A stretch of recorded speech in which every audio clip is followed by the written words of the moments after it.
this inside coup they had planned for was going to do.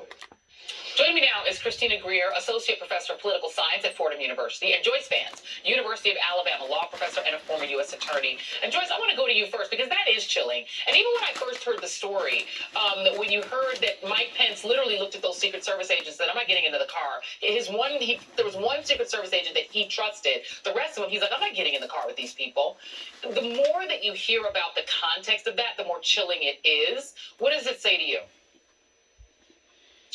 You know, the basic Secret Service protocol is to get one of their protectees out of a theater that's dangerous if something is going on. So when you've got an armed or rather a violent insurrection at the Capitol, the Secret Service instinct is going to be to take their protectees and get them out of danger's path.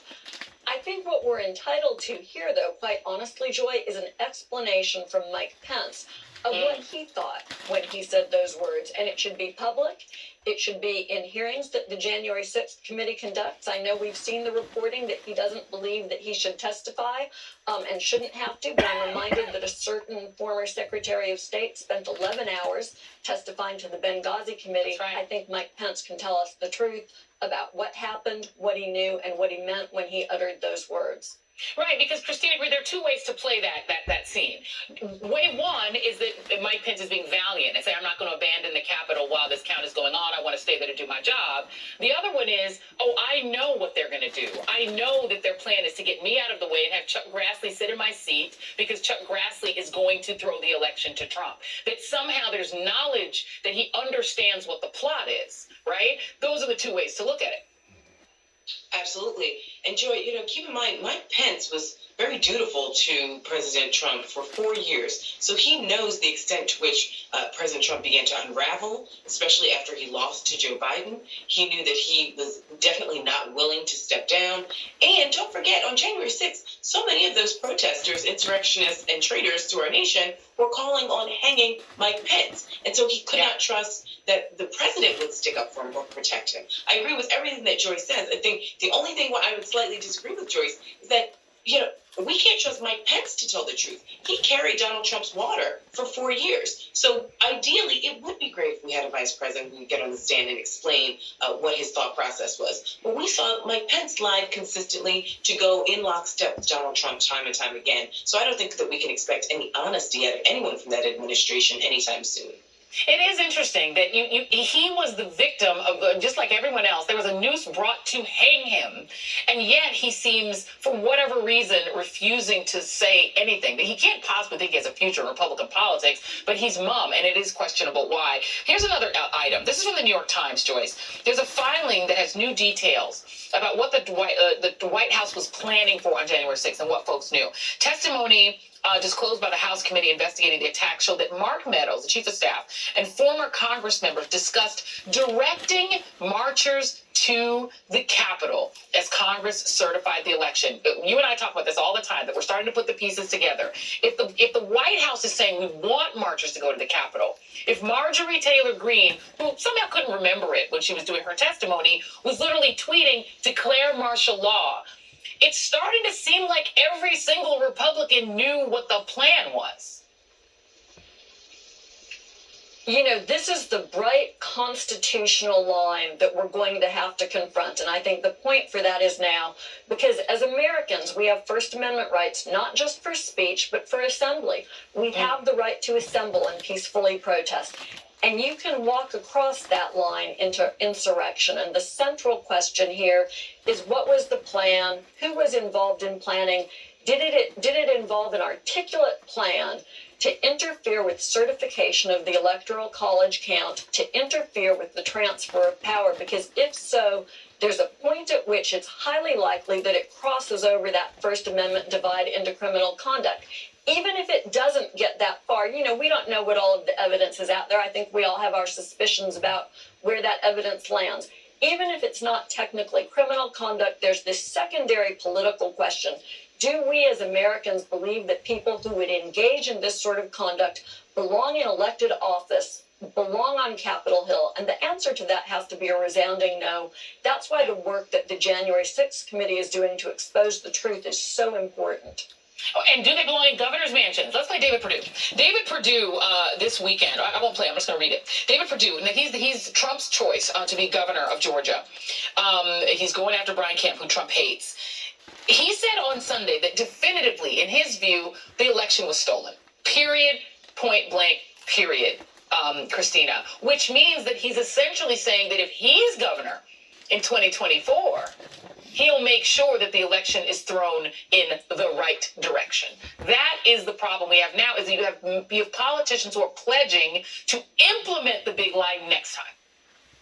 Absolutely. I mean, and as Joyce said, there is this line that so many elected officials are so willing to cross. I mean, Joy, what's really frightening, though, is that Perdue has a real strong chance of winning this primary. Not only does he have the money, he has the support of Donald Trump, who is making the case to fellow Georgians that Brian Kemp did not protect them against the election. He did not protect them when now they have a black and a Jewish senator under Brian Kemp's watch that's undergirding so much of the ire that Brian Kemp is experiencing and what's helping Perdue in this particular race. I think we also have to look at not just the Marjorie Taylor Greens, but the Josh Hawleys, sort of physically supporting the protesters with his raised fist. We have so many Republicans who just do not care about the will of law or the Constitution. And so I am concerned about November 2022, and I'm definitely concerned about November 2024 when we have so many Republican electeds who are willing to still pledge their loyalty to Donald Trump.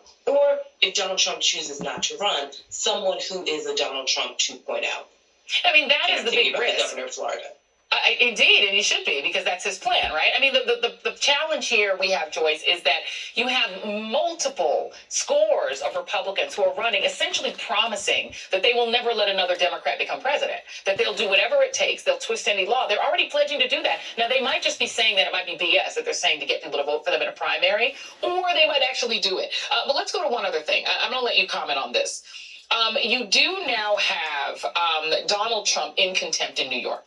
The judge has held him in contempt over documents that he's refusing to turn over. He was ordered to turn over materials that Letitia James is seeking, the Attorney General. He's going to be fined $10,000 a day until he does so. Do you think that gets enforced? And is there any other penalty if he refuses still to turn over documents? Well, look, Letitia James is an incredibly serious person. She's made that very clear throughout this investigation. This is a civil contempt, not a criminal contempt. Right. That's why it's a monetary fine. And she could actually have asked the judge to impose more serious sanctions. You can be jailed for a civil contempt until you cure the contempt by complying with court orders. She didn't go there. I would look for her to vigorously make the effort to enforce this. And even if there's the sort of situation here where Trump tries to avoid paying the fine, really, it would be in his best interests just to pay the fine every day and let it go away. She will keep it on the front page every day that he is holding himself above the law, that he's trying to avoid her inquiry into his corporate taxes. She will be, I suspect, vigorous in pursuing this. If he pays, you know who's going to pay it, right? He was going to sell a bunch of MAGA hats and get his marks to pay for it. He's just going to make his followers give him money, and he's going to use their money. He's not going to use his own money. Christina Greer, Joyce Vance, thank you both very much. That is tonight's Readout. All with Chris A. starts now. Tonight on All In. Political scientists have a name for this kind of coup. Political scientists call this a self-coup. New text messages and new filings from the January 6th committee. Tonight, Congressman Jamie Raskin on new revelations about the Secret Service, why Mike Pence refused to leave the Capitol with them, and what we're learning from thousands of text messages from Trump's chief of staff that should refresh some fading memories. Ms. Green, did you advocate to President Trump to impose martial law as a way to remain in power? I don't recall. Then big new fines for Donald Trump as he's held in civil contempt in New York State, and what we know about the top-tier Biden officials making a big show of support in war-torn Ukraine. But All In starts right now.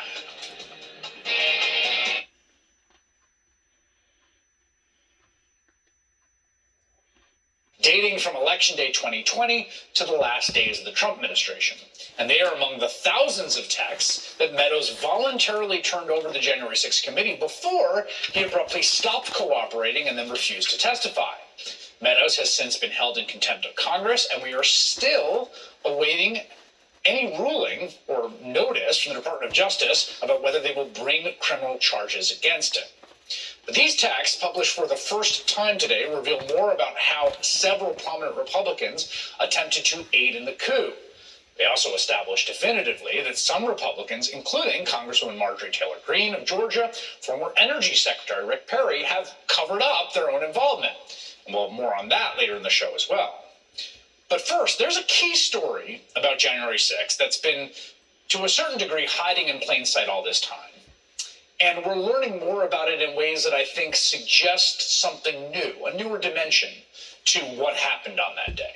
It's the story of how tensions rose between Donald Trump, the president, and his vice president, Mike Pence, as Trump attempted to get Pence to do his bidding and overturn the election for him, effectively, unilaterally, and lawlessly. Now, we know the basic facts about the moment when Pence's refusal to comply and subvert the will of the voters came to a head. But the significance of that scene has taken a much darker tone as we've learned more details about it. So on the morning of January 6th, right, Trump made one last appeal to Pence at the huge rally at the Ellipse, although it sounded, frankly, more like a threat. Mike Pence, I hope you're going to stand up for the good of our Constitution and for the good of our country. And if you're not, I'm going to be very disappointed in you. I will tell you right now. We then watched as the mob, at Trump's urging, marched to the Capitol, where they broke in and ransacked the building, assaulting police officers, roaming the halls, chanting, "Hang Mike Pence! Hang Mike Pence!"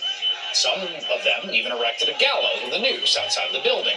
And as the danger became apparent, the Secret Service evacuated the vice president from the Senate chamber, where he was presiding over the election certification proceedings as stipulated in the Constitution and American law. Now, we know, thanks to reporting from Washington Post journalists Carol Leonnig and Philip Rucker, that Pence first went to his ceremonial office at the Capitol, where he was protected by Secret Service agents, but vulnerable because the second-floor office had windows, and those windows could be breached and the intruding thugs had gained control of the building.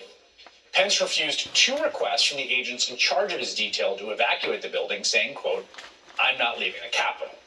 As Leonnig and Rucker write, the last thing the vice president wanted was the people attacking the Capitol to see his 20-car motorcade fleeing. That would only vindicate their insurrection. The third time the Secret Service asked, it was more of an order than a request. They moved Pence down a staircase to a secure subterranean area where his armored limousine awaited. ABC News reporter Jonathan Karl described the scene there in that subterranean chamber as he saw it in official White House photos that Pence has not allowed to be published. He was in a loading dock in an underground parking garage beneath the Capitol complex. No place to sit, no desk, no chairs, nothing. He was in this concrete, parking garage, and with his family, and this is the vice president of the United States, and he's holed up in a basement. One of them is his chief of staff, Mark Short, showing him his phone, and it's the tweet of Trump saying Mike Pence didn't have the courage. This is the guy who fled the rioters, and Trump is saying he didn't have the courage, and you can see it kind of looks like Pence is grimacing, but you can never really tell. Okay, now listen to Jamie Raskin, member of the January 6th committee, who's been investigating this for 9 months, describe what happened next. So when his Secret Service agents, including one of them who was carrying the nuclear football with him, were chased out by these neo-fascists, and they ran down to some still undisclosed mysterious place in the Capitol, he uttered what I think are the 6 most chilling words of this entire thing I've seen so far. He said, "I'm not getting in that car." That's the moment it all came down to, after all the pressure from Trump and his allies to get Mike Pence to do their bidding and keep Donald Trump in office. The insurrectionist mob had breached the building. The Secret Service hustles Pence down into the underground parking garage. And they want to take him away from the Capitol, but he refuses to go. Why does he refuse going? Well, Pence's own chief of staff, Mark Short, says the vice president did not want his evacuation to be the indelible image sent around the world. He said, "I'm not leaving." And the reason he said he's not leaving is because he said he did not want our adversaries across the globe to see a 15-car motorcade flee in the Capitol. I think he exerted enormous leadership under enormous pressure. And I think he, again, despite efforts to have him evacuate. He's like, I don't want that visual for the world to see. I'm going to stay here. Okay, so that's what Mark Short says, right? This is an image he doesn't want to project to the world, and so I'm going to stay here for symbolic purposes, essentially. But, Pence was not the only one who did not want to leave the Capitol complex that day, despite the terror unfolding. For example, Democratic Congressman Ruben Gallego of Arizona described another immediate tactical reason for staying put. I saw a bunch of buses pull up, and they were buses to evacuate us. And let me tell you, in coups, when you leave the Capitol, you've lost. And so I started texting every member I could in all of our text chains. I'm like, do not leave. Like, if they tell you to leave, like, do not leave. Like, you're safer staying here. Like, we get on those buses. There's no guarantee we're ever coming back. I've been thinking about that sentence for a long time. We get on those buses, there's no guarantee we're coming back. So that's Ruben Gallego's thought, right? A coup's happening. If the legislators leave, all bets are off. So occupying the physical space of the building, in Gallego's estimation, was actually key to repelling the coup. That's very different than the PR ramifications of symbolic image of the motorcade. That's the darker interpretation of what was going on when Mike Pence refused to leave, right? That he wasn't just concerned about how the image of the vice president fleeing would look to the world. No, he was actually also concerned about maintaining control of the government, about the American constitutional order, that his role on January 6th was to preside over the peaceful transfer of power.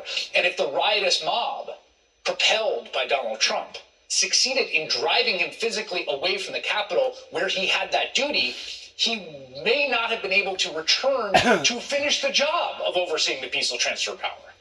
That would have allowed the coup to actually take place.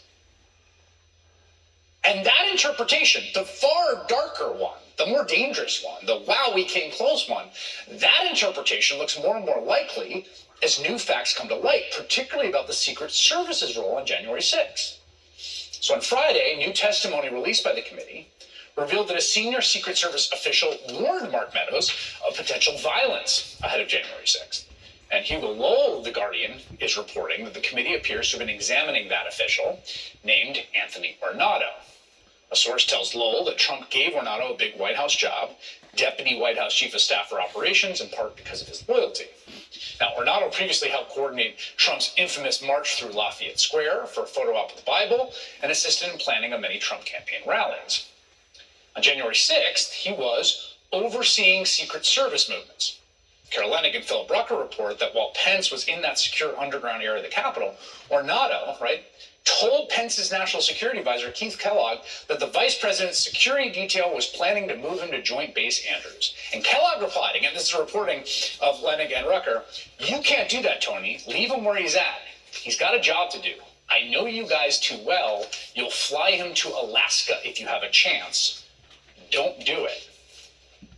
Well, I don't know. That sure sounds like it was a Trump loyalist in charge of Pence's security movements attempting to help Donald Trump effectuate his coup by removing the vice president from the building where he was to oversee the peaceful transfer of power.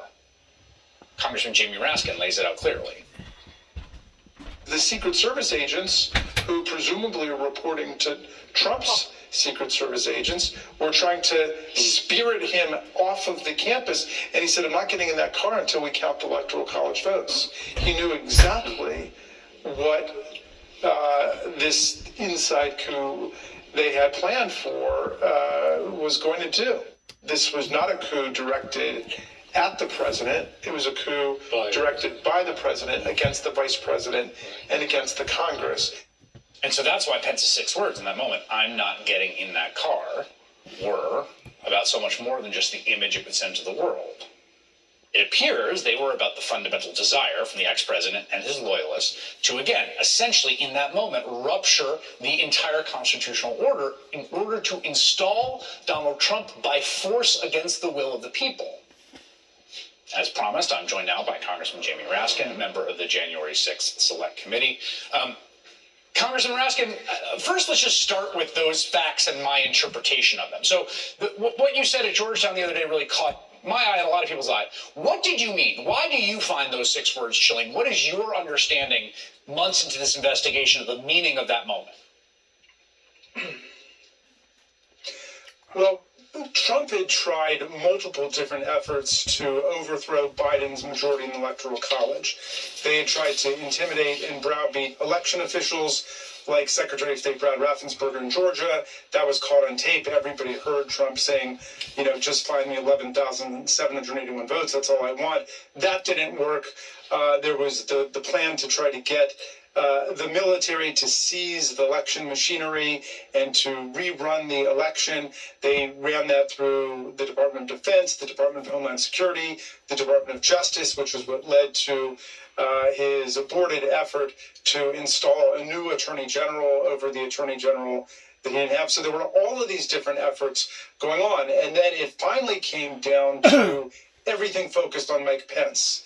That was the Hail Mary play, or what they were calling the Green Bay sweep. They were going to throw everything in there at Mike Pence, and they were going to try to pressure him and coerce him into rejecting Electoral College votes in a way that would set the stage for a failure of a majority in the Electoral College, and then kicking the whole thing into the House of Representatives under the 12th Amendment for a so-called contingent election. Okay, so that was the whole thing.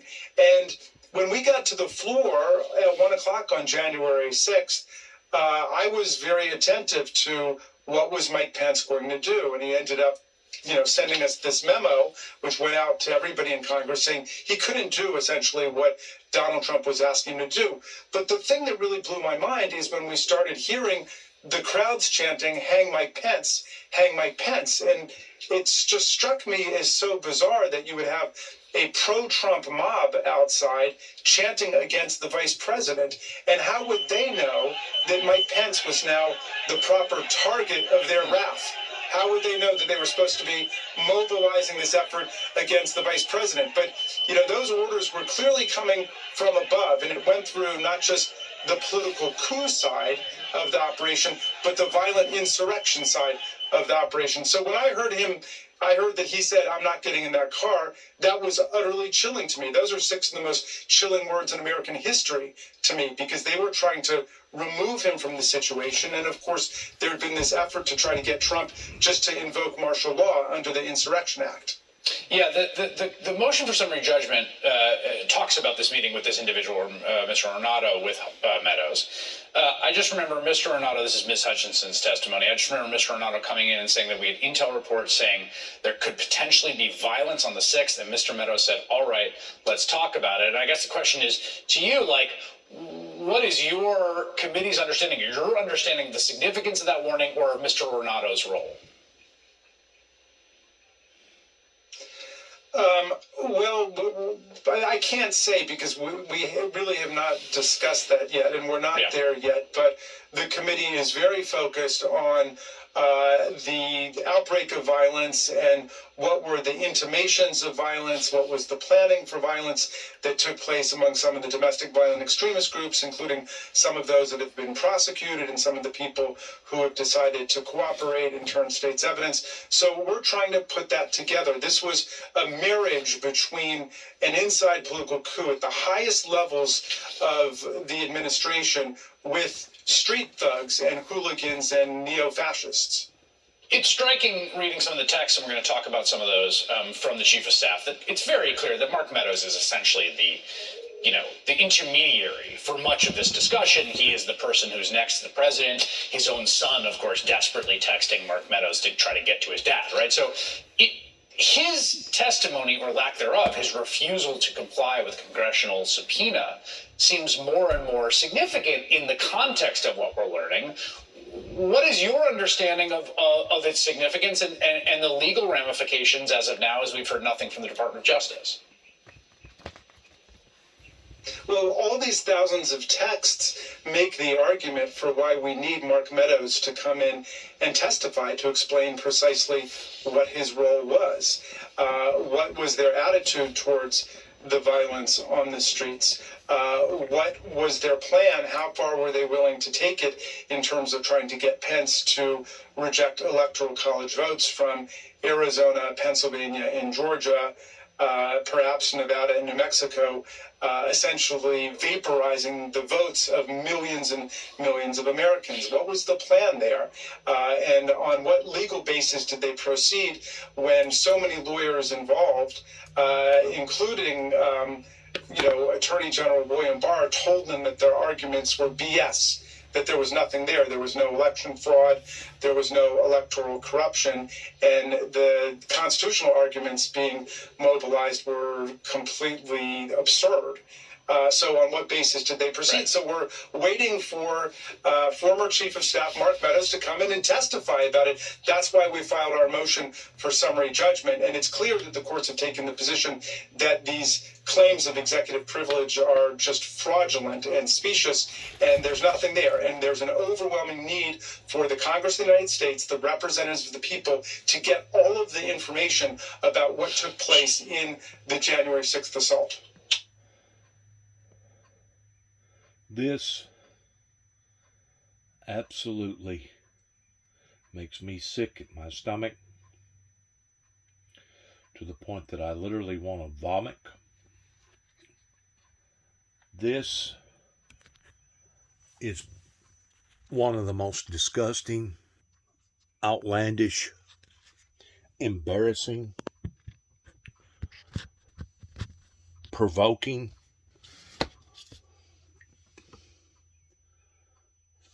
condemned thing that I think that I've ever even thought about pertaining to all these events happening back to back.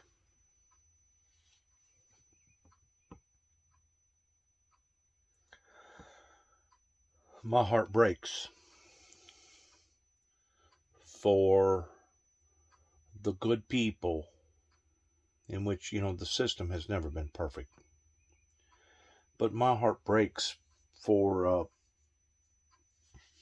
the people, the ancestors that went all the way back to the Revolutionary War, of seeing something like this take hold here in America. Because I can vouch without a shadow of a doubt that from the time period of the retaking over of America, during the Revolutionary War, from just about World War I, maybe even a little after World War I, if this, on this level, would have occurred, there is absolutely no doubt in my mind that there would have been bloodshed. There would have been people that would have stood on a wall, that would have been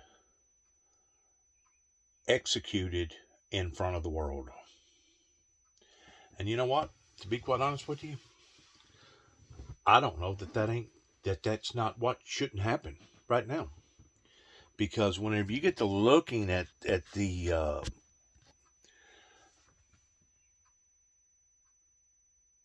responsibilities that people hold, that hold these type of positions, that type of power, that type of influence, I'm going to tell you how pathetic that it actually is. But I'm going to use somebody that just about everybody and their brother knows, that's probably 35, 40 years old and above, pertaining to Billy Graham. It would be the same thing if Billy Graham rented out a Coliseum that held 100,000 people, that was doing a crusade or a revival or whatever. And whenever he got up to preach out of the King James Version Bible, if suddenly, all of a sudden, he shut that Bible and pushed it over to the side, and he picked up the Satanic Bible and declined and rejected and blasphemed against the Lord thy God on public open PA in front of everybody. I would compare what has occurred here, hypothetically speaking, that if somebody like Billy Graham would get up on a platodium and do something like I just got through talking about, it would meet this type of criteria as far as treachery. This is treachery against our own government. And to think that certain people locally and statewide in various states and federally wanted to taint me, wanted to hang me towards hanging my character or my reputation out in front of the general public, towards trying to swear off that I was an enemy to the state and an enemy to the country. To think that this low down, no good for nothing son of a you know what would have had arrangements already arranged before January 6th of what was going to occur, how it was going to occur, when it was going to occur, opposing the free will of the American people. God spoke to me the night of the finalization of the election. I think it was about 2 o'clock, something like that, that I made basically a public announcement that the Republican Party had lost, Donald Trump had lost, and that the Democrat Party had won. Now, from the time that they done the election, from January 6th, they had a great deal of time to think about all this. They had time to plot. They had time to plan. They had time to scheme. They had time to willfully, intentionally create chaos and harm and hurt to so many people here in America. And you know, I was right about that. I was right about the bloody road ahead. I was right about major weather phenomenon appearances happening with Mother Nature. I have been right so many times in regards towards trying to help the American people, but I continue to get avoided. I continue to get ridiculed. You know, I was just talking to somebody the other night that whenever a family member, or even a distant family member, gets ready to throw their hat into the arena, and let's say you're going to play local politics. It don't matter if it's a mayor, it don't matter if it's a sheriff, it don't matter. You're going to play Tootsie Tootsie with all these big, powerful people that's already in power. I guarantee you, from the time that you throw your hat in a ring, you will automatically be under a magnifying glass, just like this one. This is a magnifying glass. You see what I'm saying? This is a magnifying glass. Okay? And if you put something in front of a magnifying glass, it magnifies that person's life.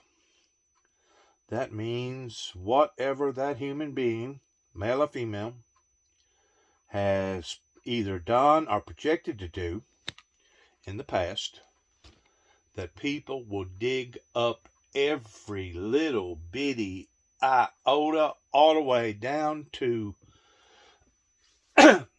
not paying a fine, having a bad check, having to have your utilities cut off, trying to show irresponsibility in using that type of tactic against their opponent. Now, this type of negativity, badgering, I guess actually began, I mean, there was a little bit of it in the Nixon era. There was a little bit of it in the Reagan era. There was a little bit, even with various politicians before that. But it appears, this is what I'm saying. It appears whenever it comes to being dogmatic, and whenever it comes to people not caring what they say or how they win, they're just concerned about winning, even if they have to do it in a very, very disrespectful, degrading way. It appears that ever since Bush Jr. come in power, of the hanging of the Chads pertaining to Al Gore that was trying to help people pertaining to global warming, it appears that we have taken on a brand new concept here in America on national TV towards not caring about other people's feelings, about other people's thoughts, and about how that we're going to try to pull the wool over the American people.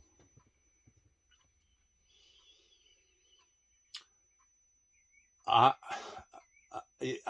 almost speechless, and I would be if I didn't care about people and if I didn't care about my own country.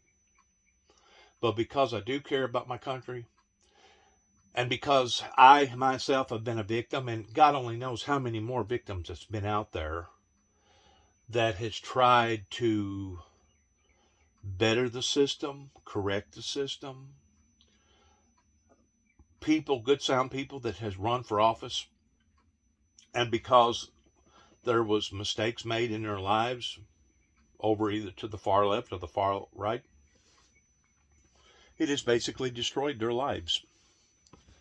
I can vouch for myself that since I stood up in 1989, whenever a rebellious movement occurred here in America towards not only not supporting the founder of the Windmill Ministries that supported love and peace and grace and forgiveness and trying to work things out in a proper form, but actually people started attacking me.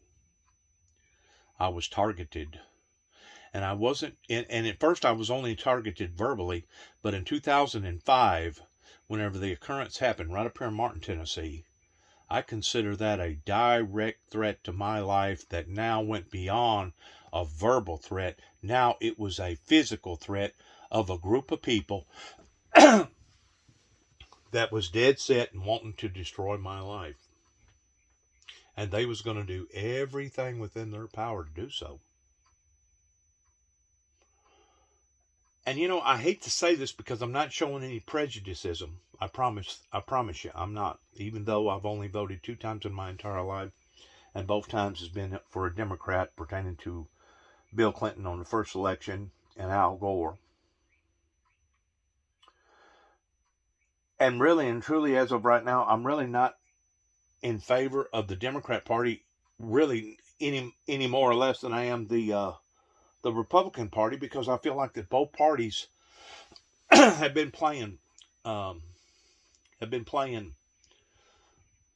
Blackpool, or been playing towards hitting below the belt so much in the past 30 plus years that it has become a disgrace in comparison to how at one time we was looked up to towards being a legitimate democracy. A legitimate democracy. That, yeah, we had scandals, yeah, we had this, we had Blackwater, we had Watergate, we had the Nixon era, yeah, JFK got killed. That was an in-house deal.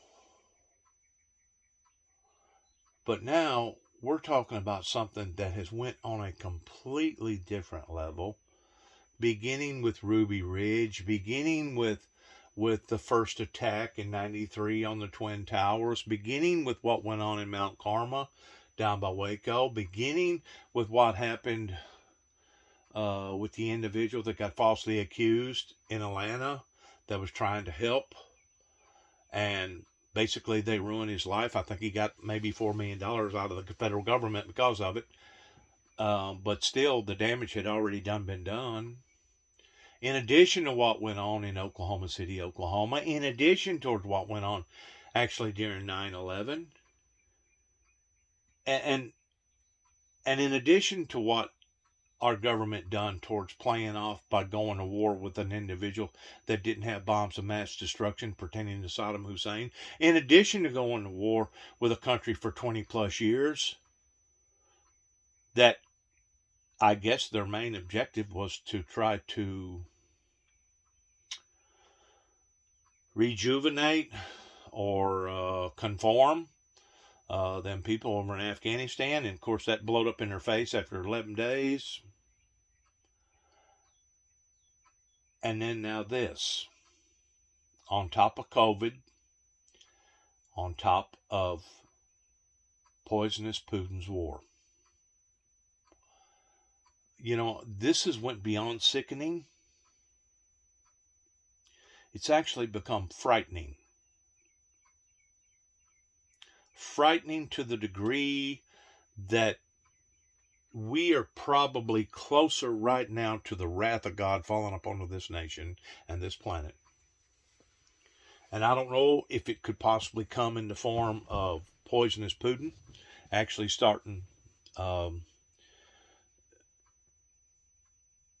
pressing the big buttons towards executing nuclear armament, which would basically be the end of the world to a whole lot of people. Just as of today, the Prime Minister or the Minister of Defense or whatever that they call him over in Russia that's got a embassy over here made an announcement pertaining to nuclear armament and nuclear war that it needed to be taken very, very seriously, and that it was not off the table or out of the question.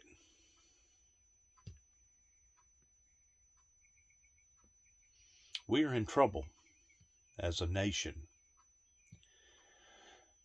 Sadly, it began with the Republicans. Sadly, we're seeing now another development out of the Republicans. I couldn't tell you the amount of people that was flying Trump banners the day after January 6th, just like Trump was actually president. A matter of fact, I couldn't tell you about various people still flying Trump banners, are still wearing Trump hats, are still wearing Trump t-shirts by thinking that Trump was their savior and that the Republicans got beat out of an election. I've never seen anything like this. And to think that to this day still hadn't been people arrested, still hadn't been handcuffed, that this thing still hasn't come to a resolvement, beginning with high levels of government officials towards high treason, to think that this still has not been dealt with on an appropriate level, it just goes to show you how insufficient, inaccurate, a bunch of deplorables working in various law enforcement, high-ranking positions, including judges, federal judges, local judges, state councils, city councils, town councils. It just shows you just exactly how corrupt that our system really and truly is. To hear what I just got through hearing a while ago, in which I had a pretty good feeling about it, that it did occur. But now whenever you have so many different testimonies with so many different people coming out and basically saying the same thing, so there must have been something to it all along. In other words, this thing was pre-planned out way before January 6th of the passing of the torch. The enemy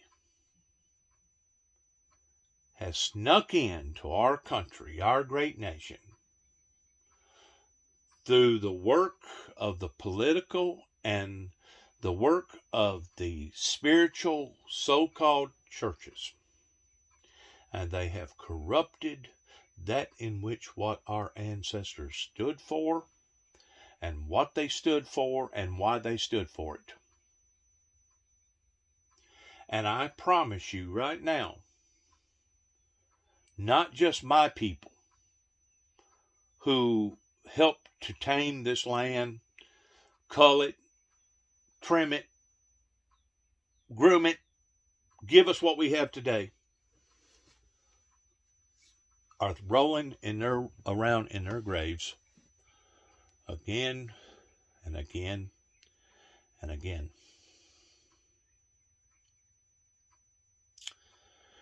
People really are so blinded and so naive. They really don't realize how that the spirit world is paying very, very close attention to all this, to the degree that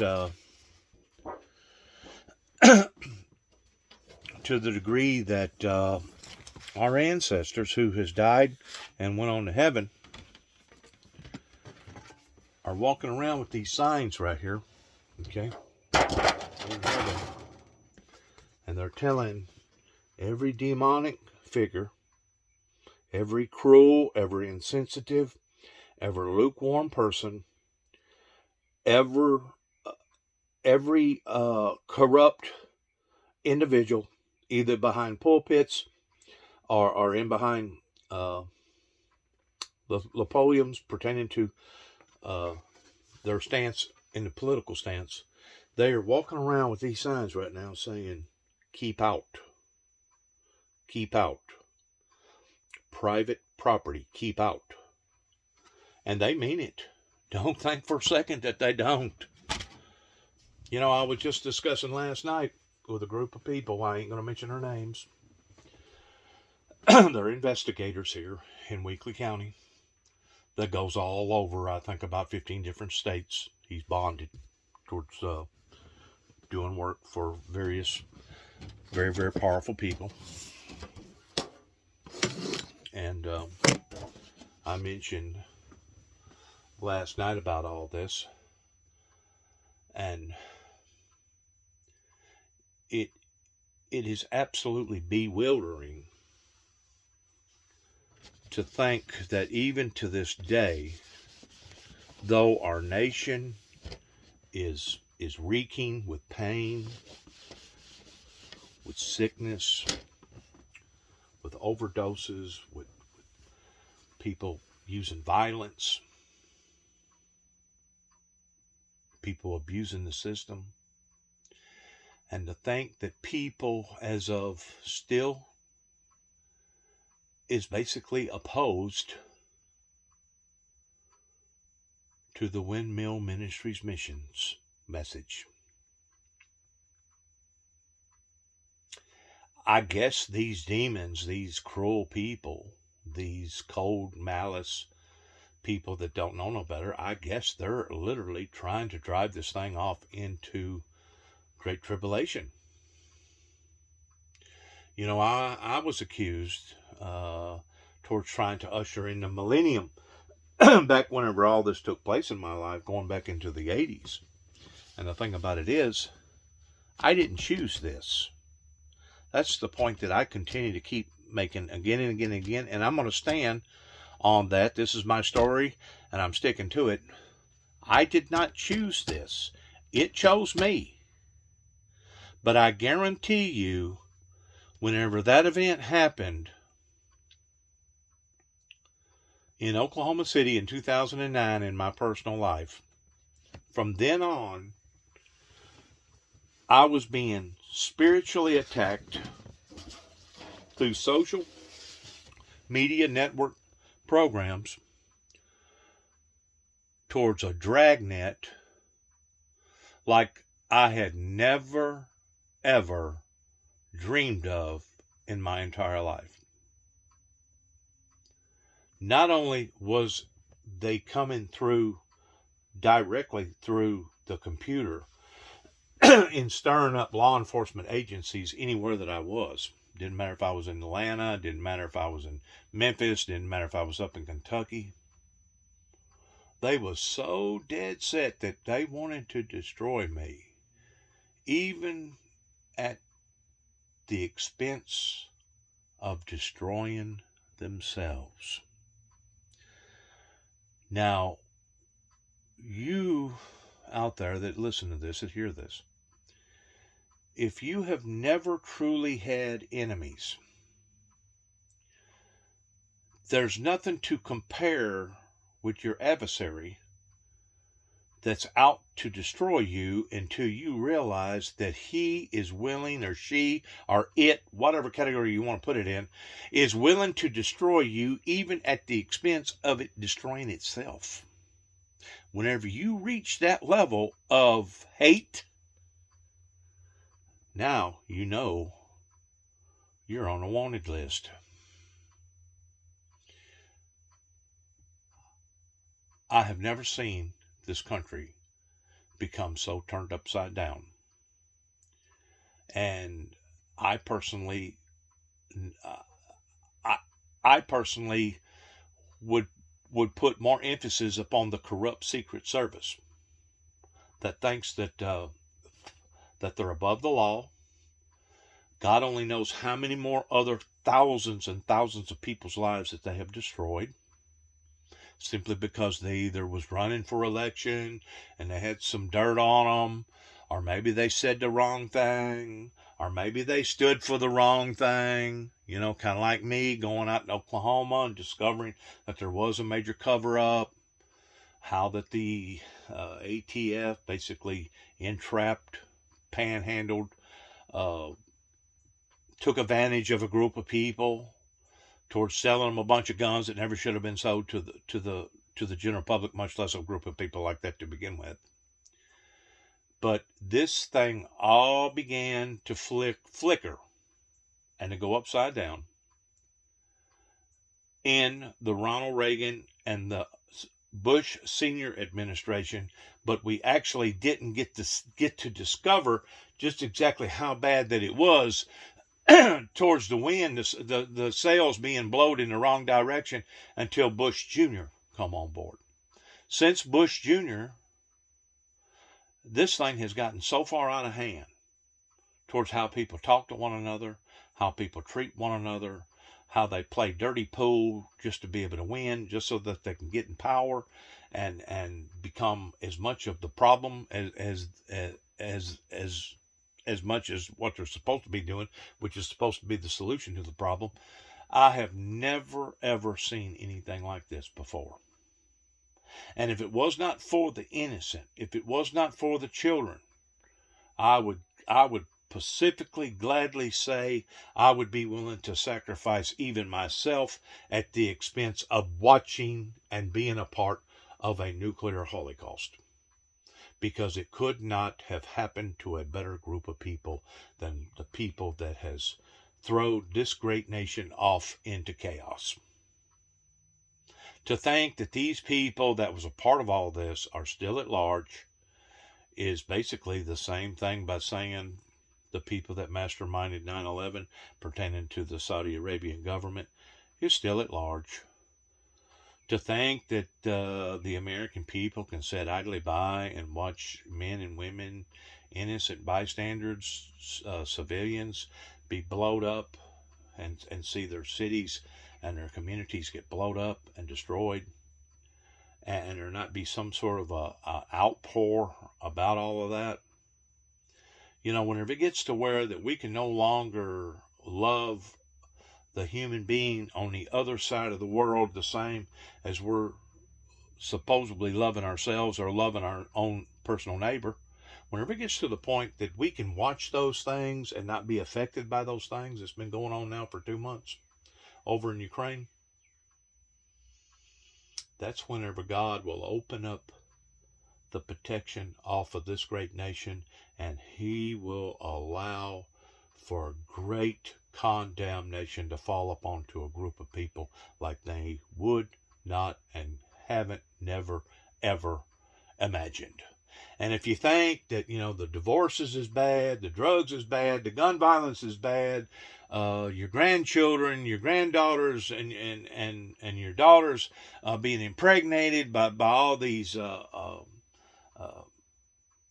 as Hillary Clinton called them, degenerates, people that's got drug problems, and the next thing you know, whenever the children come into the world, they got drug problems, or they're mentally retarded, or they're deformed in some sort of way. To think that this has got this far out of hand, it is absolutely sickening. Sickening. And like I said, if it wasn't for the innocent people, and if it wasn't for the children, I would basically just say, God, they deserve it. Let President Poisonous Putin do whatever President Poisonous Putin wants to do. But because I do love this great nation, I pray to God that Poisonous Putin won't do what he's threatening to do. But who's to say that he won't?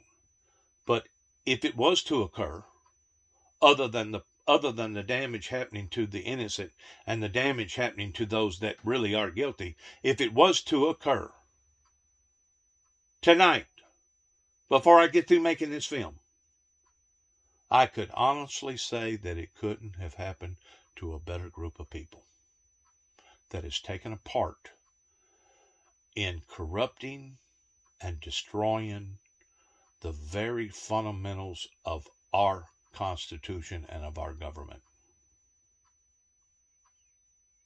And I guess to this day, not only does people look down upon to me towards telling the truth, kind of like me exposing the fact that there was a cover-up towards the government officials not telling the whole truth about the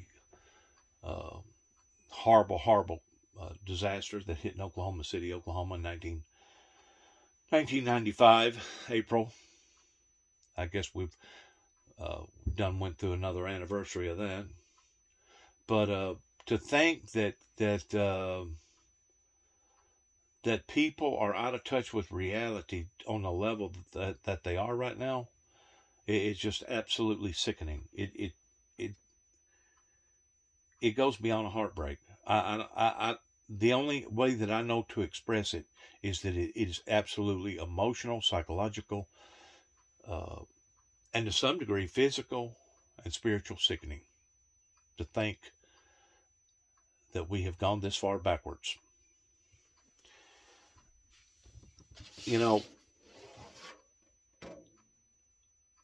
Whenever you get to thinking about all the diagnostics and all the things that we have down here towards spying on each other and listening to people's conversations and watching who texts what to who and what was said, what was this, what was that. Has the world not ever thought that whenever it comes to security issues, that those people up there above us, they got more spy equipment and more cameras looking down upon to this country and to this planet than what you could ever even begin to imagine. They probably know whenever a fly moves. I know according to the Bible they know whenever a sparrow hits the ground, that God is aware of these things. I just imagine that God has taken the lenses of magnification and he has really fine-tuned just exactly what is going on down here. And whenever I say fine-tuned, I mean he has split the hairs to the point that he knows just exactly who has done what, why they done what, and when they done what.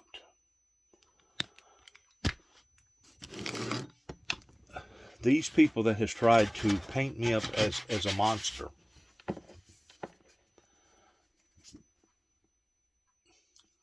goes beyond any type of schooling or any type of lessons that I feel like that anybody could have went through in a harsh way pertaining to cruel and inhumane treatment that not only the people here in West Tennessee are guilty of, but the people in the United States are guilty of. It's sad. It's remorseful. It's remorsefully sad. It's sickening. And I am so distressed over this. With us being $30+ trillion, with us possibly staring down the barrel of a madman that could literally start Third World War or even start a nuclear war. To think that we are that close. That close. How close are we?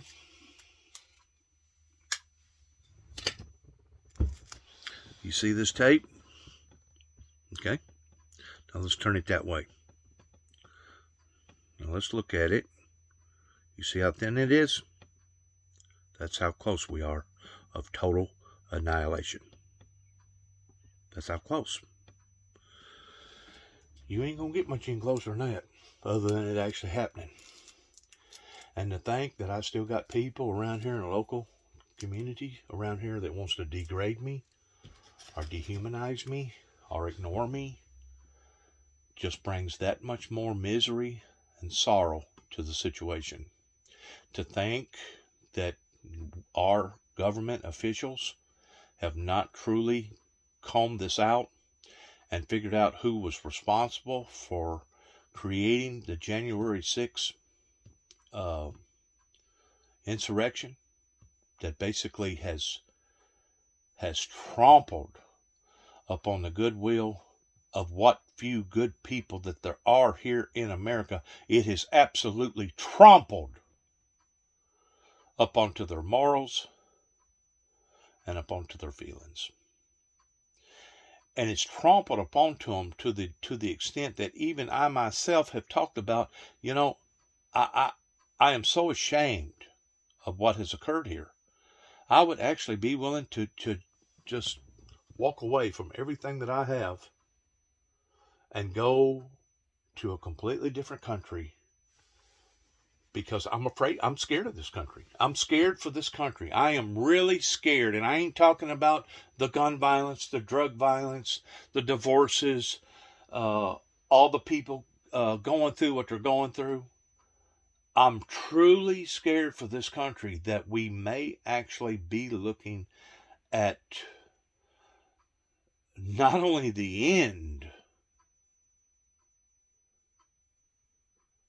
of our enterprise, but the end of our lives, the end of our existence as Americans. I have tried and tried and tried to put out videos. I have tried and tried to tell people that if you continue on doing what you're doing, there's going to be severe consequences on doing it. People thinks that these storms are just, some sort of imaginary coincidence or something. Especially whenever they're happening as frequent and becoming as powerful as what they are. To think that people are still that naive and blinded just once more adds insult to misery. I'm without words tonight. I'm without words. And it is so remorsefully, heartbreakingly sick to think that this country comes so close of not only a constitutional crisis, but another bloody civil war because of January the 6th. Absolutely terrifies me. It terrifies me. And I'm going to tell you how bad it terrifies me. It terrifies me as badly as the people that I investigated, okay, that was caught unaware pertaining to the homegrown terrorist attack that happened in this state, Oklahoma, known as the Indian state. It terrifies me just about as badly as what they went through the day that that happened. And to think that they have tried right here in Tennessee, David Moore, Tommy Thomas, other law enforcement agencies pertaining to mayors and various town administrations, as well as the sheriff's department, as well as Tommy Moore, to think that these people and the people over in Obion County in Kenton, Tennessee, to think that these people thought that they was going to actually get away with this. It just shows you how naive that they truly are pertaining to God and God's people. And it's only been, and I've said this before and I'll say it again, it has only been because of God, the Father, that I haven't either done already lost my mind, or done something to myself, or done something to somebody else that basically would be shooting myself in the foot. It's only by the power and the will of God that I can stand here tonight, this afternoon. I think this is what is this? April the 25th, I think it is, 2022. There's one other sign I want to hold up. Okay. Now, we as landowners, okay, we put these signs up on our property. No trespassing. Violators will be persecuted. But yet no, we can watch event after event after event happen to us and nobody gets persecuted. In actuality, the people that are being persecuted are the good people, are those that the bad people ain't standing up for, or the bad people themselves are actually causing the harm and the hurt. Violators will be persecuted. This is what they're holding in their hands in heaven. And they're telling people down here on the planet, if you continue on the path that you are on, violators will be persecuted. Not only will you not be allowed to enter into the kingdom of God, but you will be persecuted. And whenever I say persecuted, you may be saying, well, if we're not going to enter into the kingdom of God, isn't that being persecuted? No. No. That's just part of the persecution. The persecution, if you read the book of Revelations, the way that I understand it, whenever God gets ready to put his hand down up onto this place, is going to be unlike anything that anybody could ever begin to fathom in their wildest dream. You have not even began to watch anything come out of Hollywood or Twilight Zone or any of the above that could come close to the horrors that we are once more. How close? I'm going to show it to you one more time in case you missed it. We are that close. That's basically the thickness of a hair. We are that close of total annihilation. I can't say that any more plainly. I can't bring out an illustration any more better. I cannot repeat that any more times than what I have by telling you, danger, danger. The red lights are blinking and they're getting brighter and brighter and brighter. And if we're not smart enough to see this and understand this, whatever condemnation falls upon to us, we have asked for it. Why have we asked for it? Because violators will be persecuted. Yes, God is a loving God. God is a forgiving God. God is a merciful God. But only so far will He go. Once you cross that threshold, just like the people did in other cultures and other generations, that's whenever God says, all right, enough of this. Let's go down there and let's give them what they deserve. I'm telling you, Christ sits at the altar on the throne that pleads to the Father towards, Father, forgive them, for they know not what they do. Father, please do not bring wrath down upon to the global society. Father, help them. Father this, Father that.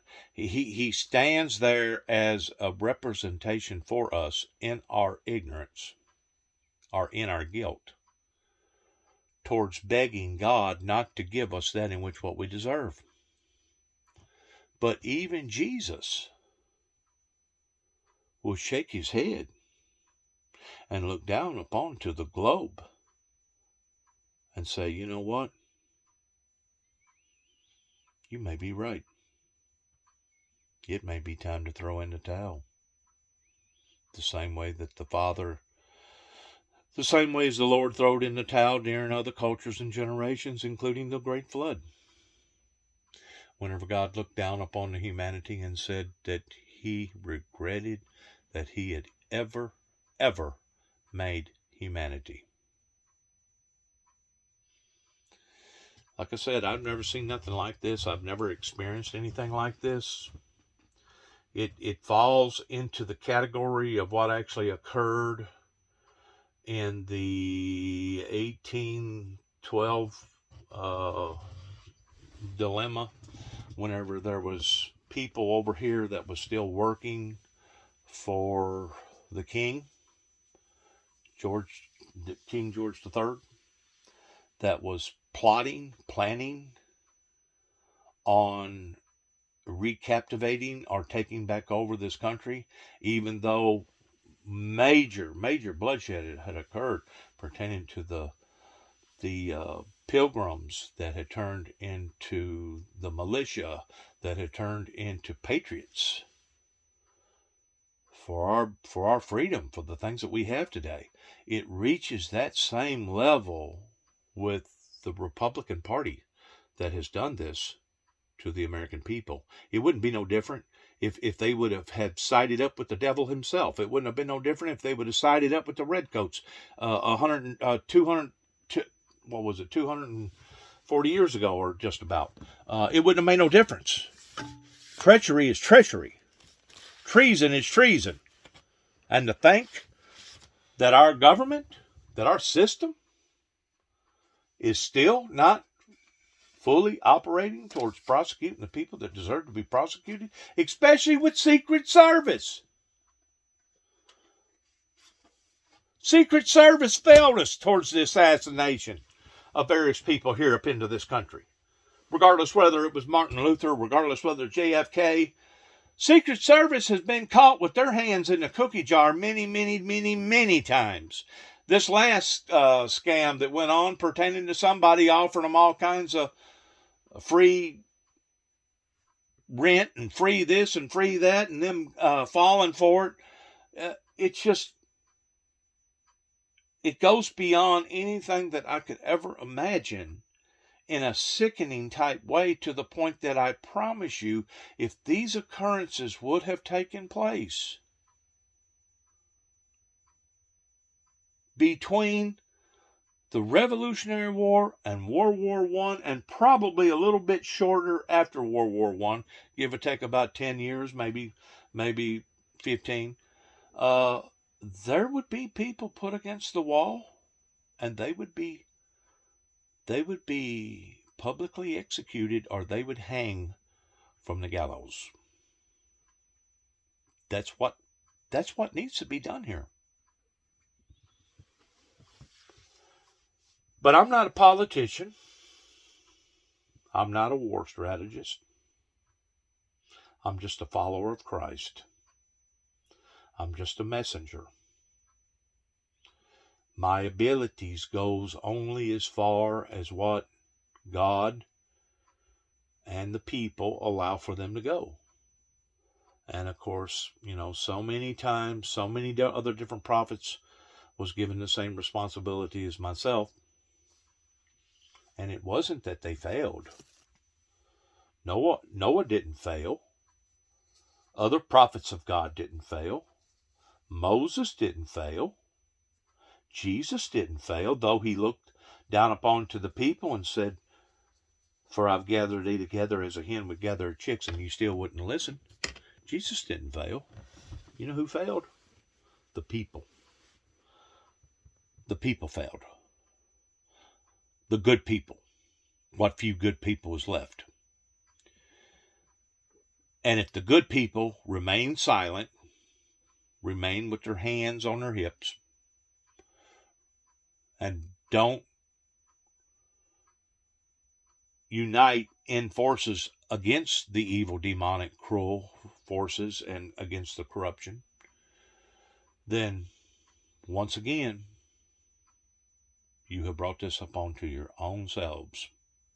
Either intentionally or not intentionally, either consciously or subconsciously, you have brought this upon to yourselves, and because of it, I promise you, and I don't make too many promises, I promise you that what's coming down the pike is not going to be pretty. Either in the form of man-made disasters or natural disasters, because whenever God gets enough of it, he gets enough of it, and he sends people like me to tell you he's had enough of it. And if you don't listen, you don't have people like me to blame. You ain't going to wind up in the kingdom one day and point your finger at God and shake your fist at God and say, "God, we never was warned. You didn't tell us." He's telling you now by inspiring me to tell you that if you don't get it right, he will throw you off into great tribulation. And he will kill your children. And all the churches shall know that he is the one that controls and rules the hearts of men and man. I can't help it. I can't dress it up. I can't color it up. I can't sugarcoat it. I can't give it some other different flavoring other than what it is. And to be quite frank with you, the type of person that I am toward being a straight shooter, I don't think I would want to, even if I could. You know why? Because then I would be lying. Then I would be deceitful.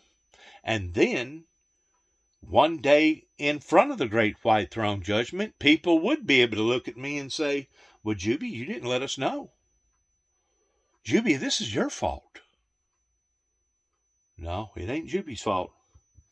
It's your fault. You let this thing get out of hand. The blood will be upon to your heads. The fault falls upon your feet pertaining to all this. You have brought condemnation to this great nation. And this condemnation has fallen upon to the lives of not only the guilty, not only adults, but it also has fallen up into the lives of the innocent and into the lives of the children. And there's no one to blame other than yourselves. Good luck to all of us is what I got to say. That's what I always say. That's what I'm going to continue to say. Good luck to all of us. And we pray that you'll continue to keep ignoring people like me. That way you will get what you got coming. Even at the expense of me sacrificing myself. You know why? Because you have become my enemy. You know why you have become my enemy? Because I was your enemy. And I was standing up for the ways of righteousness going all the way back to 30 some odd years ago. And never could move the people. Never could rally them. Well, whenever a fire gets built under your ass pertaining to nuclear armament and radiation poison, you'll move then. You can bet your ass you're going to move in, because you'll be handed your ass. And you won't have nobody to blame but yourself. Good luck to all of us.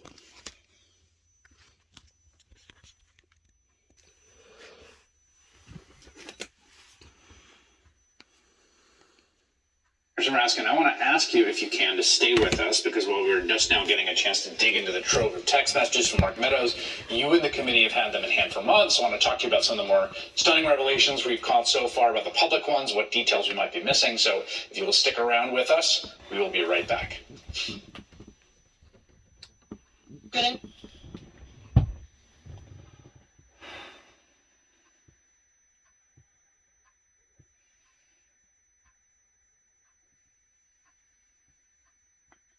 All working together. New place to stream thought-provoking perspectives from some of your favorite NBCOs.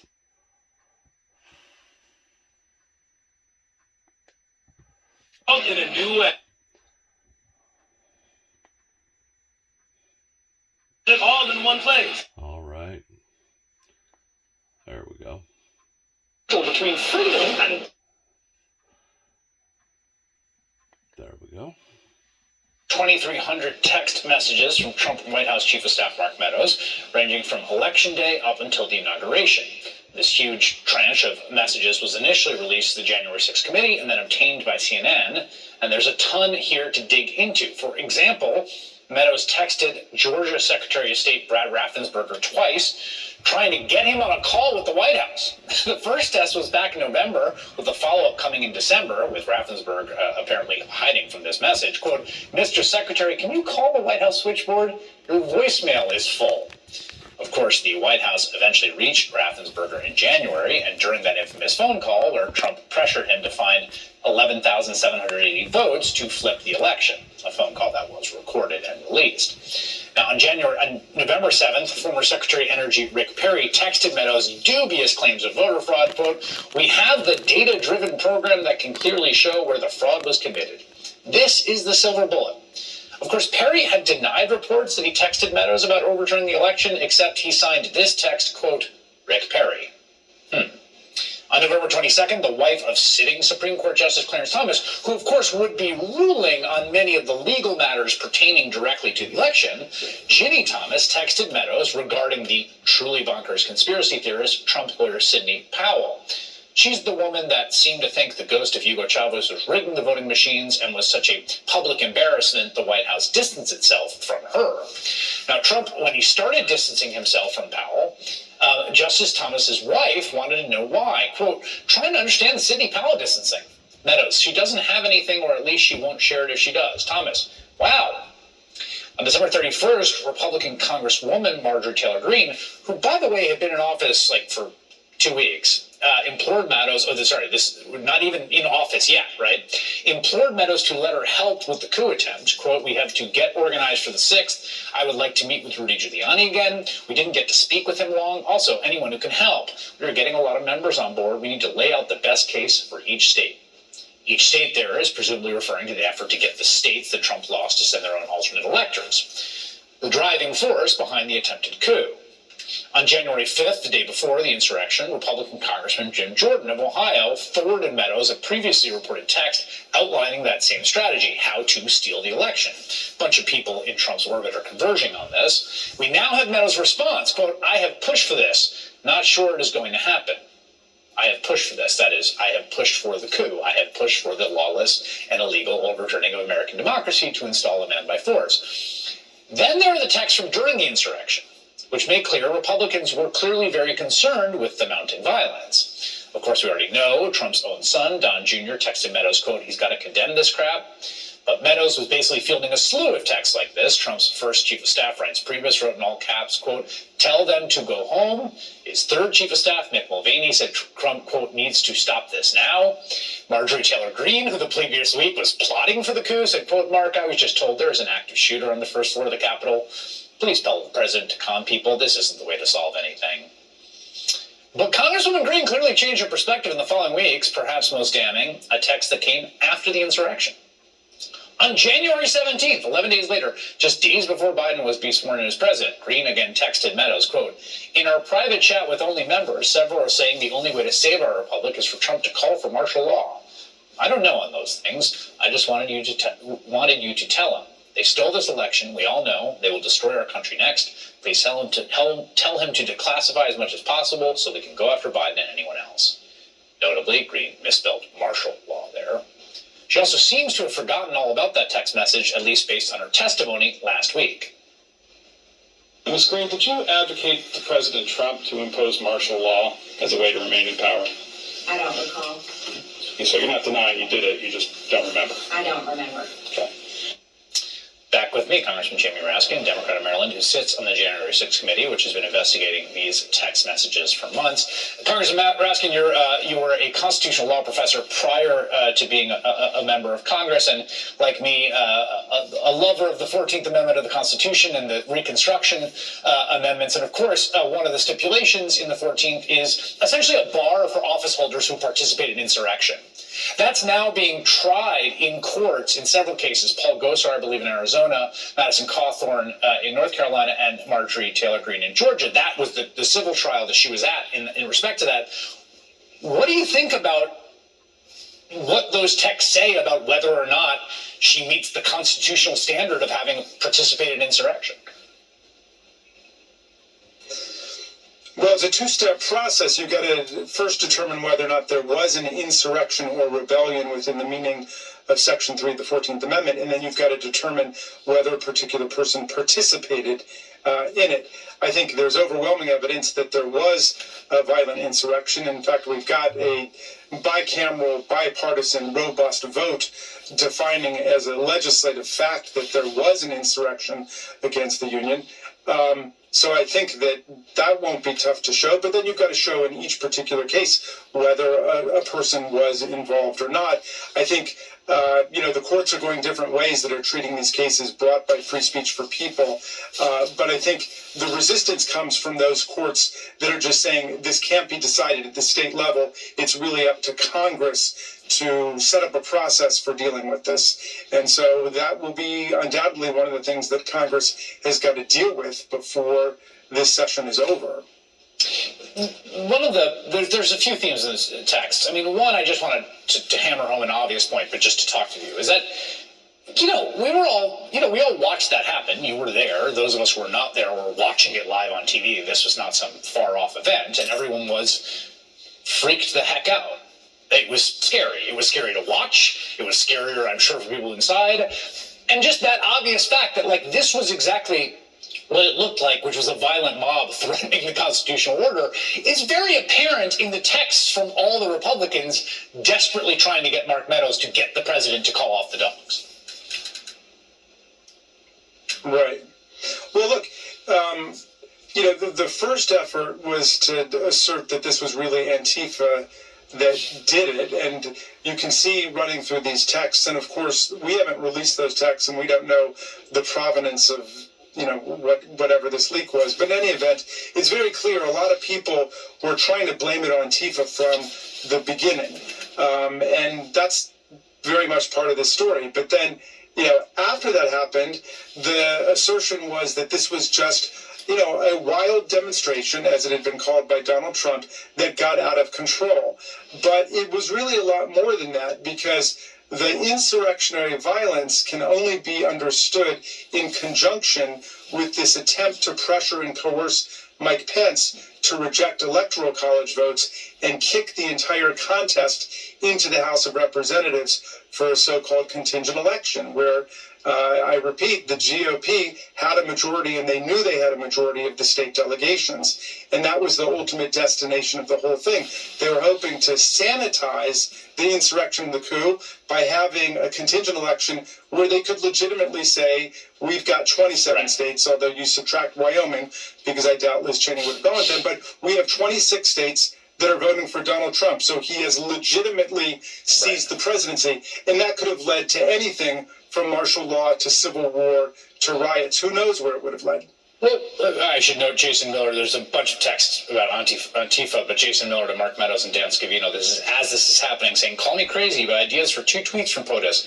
Bad apples, likely Antifa, other crazed leftists infiltrated today's peaceful protests over the fraudulent vote count." So he's just throwing that out there. You've got Marjorie Taylor Greene and Louis Gohmert again echoing this as this is happening when it's obviously not the case. On the martial law front, I can't tell how much that's.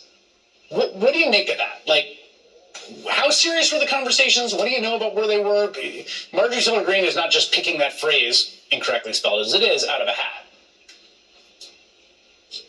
There was a lot of rumbling about martial law within the GOP caucus before January 6th. There were people writing things about how martial law has in fact been invoked multiple times through our history. If you look at what happened on June 1st of 2020, when Donald Trump and William Barr unleashed a paramilitary police riot against Black Lives Matter protesters in Lafayette Square, it was clearly very much within the air that Donald Trump and his advisors were breathing.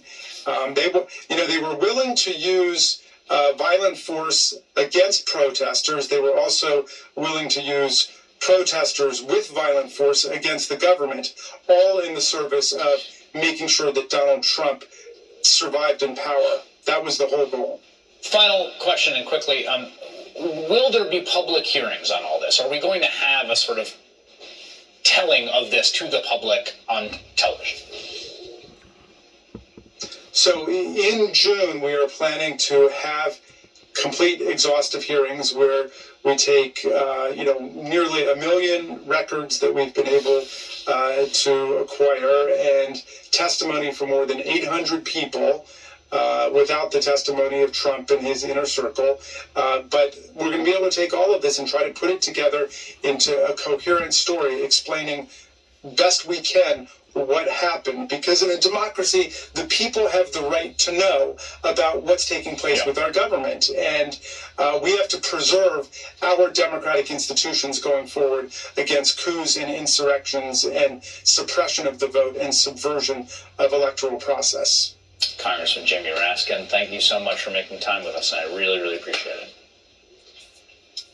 Thanks so much for having me, Chris. When we come back, more of the Republican members of... I'm going to stop right there. This is enough for me, or my nerves that have been sickened by all this. The day that occurred was the day that they brought ill will to the American people in regards towards intimidating our Constitution, intimidating our freedoms, and intimidating the good moral people that have always stood for a free, fair, open democracy. The day that occurred was basically the cherry on top that to this day that I know of has not brought full accountability towards the people that should be held fully accountable for what has done. Whenever I first acknowledged the volume or the scale of this, I started crying. And I watched it, and I watched it, and I watched it. And then I started getting angry. I thought, my God, what has happened to our great nation? And then within about another hour, fear fell up into my life. And I thought to myself, my God, there's liable to be martial law. I need to go out here and make sure that I've got supplies and take care of myself, because if I don't, tomorrow or the day after tomorrow, I may not be able to. That's how severe that this was.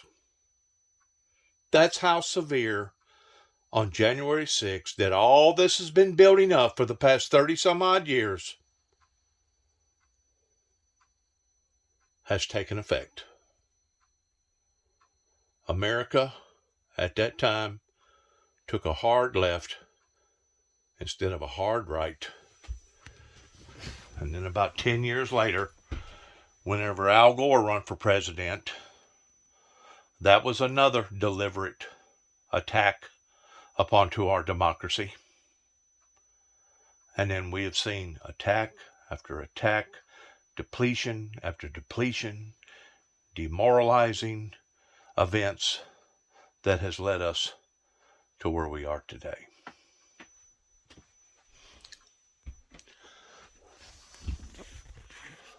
Father, eternal God, I don't know what's going to happen to America. I don't know what's going to happen to our great nation. I just pray, O Lord, that first of all, there will not be a nuclear war. And I pray, God, that if there is war, that it won't be over here on this land, because we have suffered and seen the suffering of so much, beginning with the red man, falling into the Civil War, and now staring at the things that we're staring at today. I just ask, O Lord, that you lead us not into temptation, and that you will deliver us from evil through your Holy Son, Jesus Christ. I ask of these things, and amen.